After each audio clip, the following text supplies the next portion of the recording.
People whom you love are not easy. Transform yourself in such a way. Being in your presence, unknowingly, their cup will turn around. As far as your spiritual process is concerned, anyway you're alone. Namaskaram Sadhguru. I'm in a relationship with a very bitter person who is not interested in spirituality. How can I handle my relationship without losing my way on the spiritual path? If your concern is your spiritual growth only, then if you have a demon for your partner, that's the best thing. But your partner, your husband, wife is not just about spiritual growth, you also want to have a pleasant life in the family. Then you have to choose someone whom you like, but any human being on the planet, there is something that you don't like about them, isn't it so? So you use that part of it for your spiritual growth, and the rest of it you enjoy. Just as life. So if your intention is to have a good family, then some rapport is needed between two people, otherwise it won't work. Especially if you have produced children, then rapport is must, otherwise you'll foul the new life that's come up. If you create a foul atmosphere, you'll foul up the new life that is coming up. Nobody has any right to do that actually, but people are doing it. But no human being has any right… You can mess yourself up as much as you want, that's up to you. But you can't mess up a fresh life that's just coming up. So, if you're looking for good life, family life, then one has to find rapport. And that rapport means some areas of commonality at least. But if you're looking for spiritual life, it doesn't matter what kind of person he is, you can use everything for your growth, everything for your growth, if that's all your focus is. But generally your focus is both ways, you want to have a little bit of that and a little bit of this, so mixed fare. So it gets little complex. So, to build a rapport takes effort, takes compromise, takes love, endurance. Takes endurance, you know. Somebody is constantly like this, you want to build rapport with that person, but you don't want to go his way. That takes lots of endurance. Yes or no? People whom you love are not easy. So what can you do?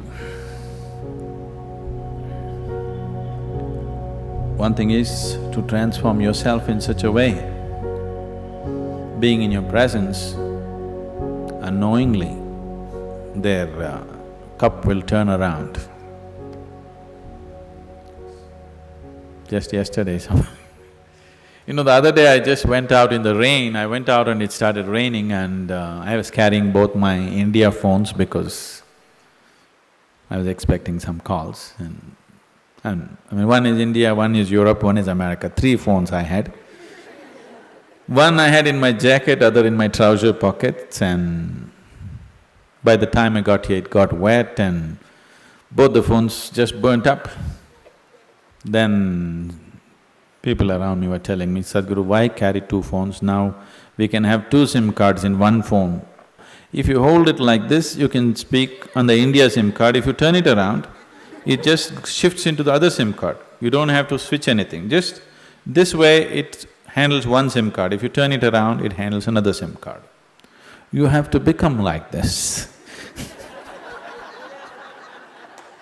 I was very suspicious of this phone, I didn't get it, but but you must become like this. If you wish to take people who are around you with you, if you want to walk alone, it's very easy. If you want to take people with you, then it takes a considerable amount of effort.